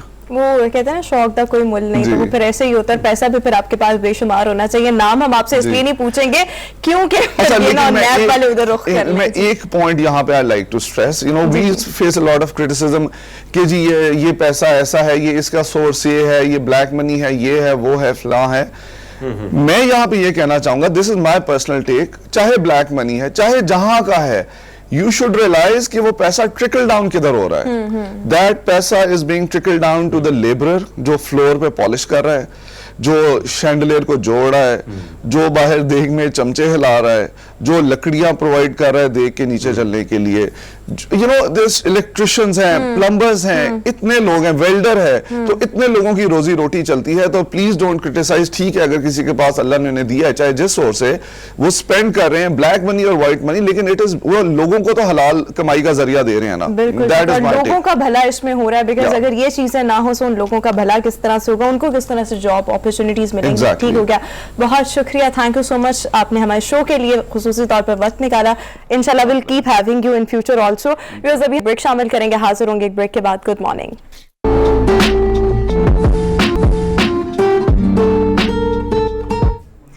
Break के बाद एक बार फिर से गुड मॉर्निंग पब्लिक में आपको खुशामदीद कहेंगे। व्यूअर्स, अगर हम देखें तो पाकिस्तान में खुदकुशी की शरह बहुत ज़्यादा बढ़ती चली जा रही है, और अगर हम एक रिपोर्ट का जिक्र करें तो सिंध के ज़िला उमरकोट को अगर हम देखें और 2021 के आदाद-ओ-शुमार के मुताबिक अनफॉर्चुनेटली यहाँ पर 350 के करीब लोग ऐसे थे जिन्होंने खुदकुशी की, जिसकी मुख्तलिफ वजूहात हैं जिनको आगे चलकर भी डिस्कस करेंगे। इस वक्त हमारे नुमाइंदे राशिद हनीफ हमें ज्वाइन करें। Rashid, thank you so much. Rashid, जिस रिपोर्ट का हम जिक्र कर रहे हैं रहे हैं। इसके मुताबिक 350 अफराद ऐसे हैं जिन्होंने उमरकोट में खुदकुशी की है। रीजंस क्या हैं? और इस रिपोर्ट को मैं देख रही थी, इसमें खवातीन कम है, मर्द ज्यादा है। क्या मुआशी बदहाली है, जॉब अपॉर्चुनिटीज नहीं, क्या वजह है? देखिए जी, जिला उमरकोट में गुज़श्ता साल 2021 में खुदकुशी के वैसे तो 350 से ज्यादा अफराद ने अपने हाथों से अपनी जान का जो है वो दिया बुझाया है, जबकि खुदकुशी के वाकया जो रिपोर्ट हुए हैं वो सिर्फ 96 लोगों के रिपोर्ट हुए। खुदकुशी करने वाले 72 अफराद के वर्षा ने तो पुलिस को कार्रवाई से भी रोक दिया था, और रिपोर्ट शुदा वाकयात में ख्वातीन की तादाद मर्दों से कम है, मगर रिपोर्ट ना होने वाले वाकयात में बड़ी तादाद ख्वातीन की है, जिनके वर्षा जो है वो बदनामी के डर से पुलिस के पास रिपोर्ट नहीं करवाते। माशी बराबरी और गुर्बत उसकी वजह है। जी हरमीत। अच्छा सर, ये बताइएगा कि क्या इसमें बच्चे भी, क्योंकि ज्यादातर हम देखते हैं कि जो नौजवान होते हैं उनमें खुदकुशी का रुझान बड़ा बढ़ रहा है, तो इसमें कौन सी एज के ज्यादा लोग शामिल हैं? अच्छा, मैं इसके साथ आपको ये भी बताता चलूं कि खुदकुशी करने वालों में 56 मर्द और 40 ख्वातीन शामिल है, जबकि इनमें से 68 अफराद शादीशुदा थे। खुदकुशी करने वालों में 72 अफराद की उम्र जो है वो 21 से 40 साल के दरमियान, जबकि 13 अफराद की उम्र 15 से 20 साल, 8 अफराद की उम्र 41 से 60 साल के दरमियान थी, और 3 अफराद तो ऐसे भी थे जिनकी उम्र 60 से भी ज्यादा थी। अच्छा, कुछ रीजंस आपने बताए मजीद? अच्छा, क्या हुकूमत की जानिब से कोई वो हो रहा है कि नहीं? क्योंकि हम देखते हैं कि सिंध में ये जो हालात हैं बड़े तेजी से बढ़ते जा रहे हैं, चाहे वो भूख अफलास के हालात की, बेरोजगारी की शरह वो भी बड़ी तेजी से बढ़ रही है। तो क्या हुकूमत इस चीज के तायुन के लिए कोई हो रहा है कि वजूहात जानने की कोशिश की जा रही है, या लोगों के साथ ताउन करने की कोशिश की जा रही है? जी देखिए, असल में क्या है कि जिला उमरकोट एक सिराई इलाका है, और इस इलाके के अंदर जो है 69% जो है वो अक़लियत बिरादरी यहाँ पर बसती है, और एक यहाँ पर भूख अफलास और बेरोजगारी इंतहा से ज्यादा है, महंगाई ज्यादा है। दूसरा मैं आपको इसके साथ और भी ऐड करता चलूं कि सोशल मीडिया पर जो है वो जो एक एक्टिविटीज चल रही है वो भी एक खुदकुशी की वजह बनती है। ज्यादातर यहाँ पर हुकूमत सिंध की जानिब से ऐसा कोई इन लोगों को रोजगार फराहम नहीं किया जाता। एक खिराती सिस्टम तो हुकूमत की जानिब से चलाया जा रहा है, लेकिन मुस्तकिल उनको रोजगार फराहम किया जाए वो किसान है। ज्यादातर खुदकुशी करने वाले जो अफराद है वो उनका ताल्लुक किसान से, दिहाड़ीदार तबका जो 200 रुपए 300 रुपए दिहाड़ी पर रोजाना की अपने घर को चलाता है, एक अफराद के पीछे 10 उसके खाने वाले होते हैं। अच्छा राशिद, जिस तरह से आपने बताया, यहाँ पर आपसे ये भी जानना चाहूंगी, 350 से ज्यादा लोग हैं जो अब तक 1 साल के दौरान खुदकुशी कर चुके हैं। रिपोर्ट कितने वाकयात हुए हैं? रिपोर्ट तो 350 से ज्यादा रिपोर्ट जो है वो 96 जो है वो रिपोर्ट हो चुके हैं। उस रिपोर्ट होने वाले जो केसेस हैं उनमें मैंने आपको मुकम्मल डिटेल बताई है कि 96 अफरादों की जो है वो रिपोर्ट हुए। उसके पुलिस के डर से और थाना कचहरी से ये जो गरीब तबके के लोग होते हैं वो रिपोर्ट भी इस वजह से नहीं कर पाते कि उनको थाने के चक्कर लगाने पड़ते, कचहरियों के चक्कर लगाने पड़ते हैं। वो दिहाड़ीदार तबका होता है, वो अपने घर का गुजारा करे या थाना कचहरी के चक्कर लगाए। अगर उनमें से कोई अफराद ऐसे भी हैं, अगर वो बच भी जाता है तो उसको पुलिस का सामना करना पड़ता है, कचहरियों का सामना करना पड़ता है। अच्छा राशिद, इसकी क्या वजूहात हैं? अगर एक बंदा सुसाइड करता है और उसका जाती फेल अगर हम देखें, ठीक है, फैमिली जो है मोस्ट ऑफ द टाइम नहीं जाती पुलिस स्टेशन वगैरह, रिपोर्ट वगैरह दर्ज नहीं करवाते, बट जिस तरह से आपने कहा कोई बच गया तो उसको भी इन तमाम तर चीजों का सामना करना पड़ता है। इसके क्या रीजन है? जो बच गया उसको क्यों थाने कचहरियों के चक्कर लगाने पड़ते हैं? देखिए, पाकिस्तान का एक कानून है 325, उसके तहत कानून के मुताबिक जो है वो खुदकुशी करने वाला जुर्म में शामिल होता है, यानी कि उसमें जुर्म, और इस वजह से जो है बचने वाले के ऊपर मुकदमा दर्ज होता है। उसको क्यों खुदकुशी की, हुकूमत को चाहिए कि उसके ऊपर जो है एक तंजीम जो है, सोशल तंजीमें हैं, समाजी तंजीमें हैं, हुकूमत को चाहिए वहां पर जो है गाँव के अंदर उन लोगों को जो है ट्रेनिंग दी जाए कि ये खुदकुशी कोई वजह नहीं है, ये आपके लिए वो समाजी। अब मैं आज के साथ आपको ये भी बता दूं कि एक समाजी जो है तंजीमें वहां पर जाके उनको गाइडलाइन दें, वो भी नहीं है। इज्तिमाई खुदकुशियां सबसे ज्यादा हो रही हैं। ठीक हो गया। तमाम तर चीज़ें आपने काफ़ी ज़्यादा तफसील से बता दी हैं, बहुत शुक्रिया राशिद। हम मौजूद थे। हरमीत, मैं देख रही थी और सुन रही थी, बहुत अलार्मिंग सिचुएशन है। अलार्मिंग सिचुएशन तो पूरे पाकिस्तान में है और यंगस्टर्स सबसे ज़्यादा खुदकुशी कर रहे हैं, बट अगर हम देखें तो उमरकोट से जो फिगर सामने आ रहे हैं वो बहुत ज़्यादा अलार्मिंग सिचुएशन है। बट अनफॉर्चुनेटली हुकूमत की जानिब से इस रिपोर्ट की रोशनी में भी कुछ नहीं किया जा रहा। और देखें, ये ऐसा इदारा है जो निगलेक्टेड एरिया है, और यहाँ पर अगर हम देखें तो यहाँ पर कोई एनजीओज और फलाही इदारे भी उस तरह से काम नहीं करे कि एटलीस्ट लोगों के लिए आप कुछ कर नहीं सकते बट उनकी काउंसलिंग कर दी जाए। सो काउंसलिंग वाली चीज भी यहाँ से माइनस है। अच्छा, वैसे रोमा अगर हम देखें तो सिंध में बहुत ऐसे इलाके हैं, क्योंकि मैं अंदरूनी सिंध गया हूँ और बहुत गुर्बत की शरह जो है वो बहुत ज्यादा है, बेरोजगारी की शरह। रही बात है, गुर्बत तब होती है जब इंसान बेरोजगार हो, काम ना हो, मौके कम हो। ऐसे में हुकूमत की जानिब से, क्योंकि वडेरा सिस्टम इतना ज्यादा है, इतना शिद्दत को इख्तियार कर चुका है, और हुकूमत की कमजोरी वहां पे ये है कि वो वडेरा सिस्टम को खत्म नहीं करना चाहती। और जब वडेरा सिस्टम होगा तो वो लोगों को आगे बढ़ने नहीं दे रहा, एजुकेट करने नहीं दे रहा है। यहाँ पर वडेरा सिस्टम को भी खत्म करने की जरूरत है ताकि लोग जो है वो खुद मुख्तारी की तरफ आ सके। ठीक हो गया। उसी के साथ ही शो अपने इख्तिताम को पहुंचा। इंशाल्लाह आपसे मुलाकात होगी कल। अपना बहुत सा ख्याल रखिएगा। हमें दीजिए इजाजत। अल्लाह हाफिज।